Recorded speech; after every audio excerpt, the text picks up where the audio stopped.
Good morning. My name is Professor Bridget Hayward and I'm the Vice-Chancellor for the University of New England. And it's my great pleasure this morning to talk about one of our new initiatives, which is the New England Virtual Hospital Network. So this is a project which recognises the need for healthcare. Is a great challenge when you're in remote and rural communities.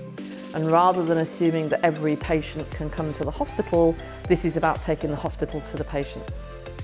Most of the time these patients will be either suspected of having COVID-19 or confirmed as having COVID-19.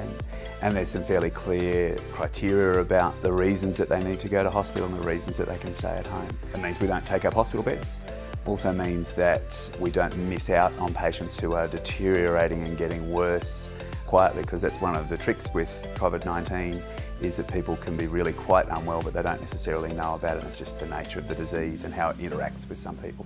The equipment is a wristband that communicates with a tablet, so the wristband is relatively bulky, but it contains all of the brains and processing around what all is brought out by a little finger cuff that looks at pulse and blood pressure and a lot of things that are derived from that pulse and blood pressure.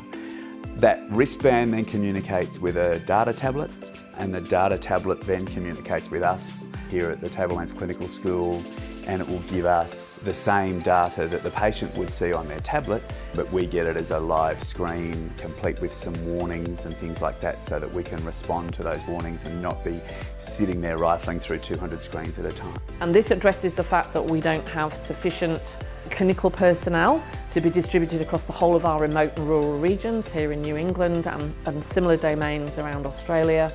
And it allows for high quality care but in a distributed mode, using technology as the mediator for that activity.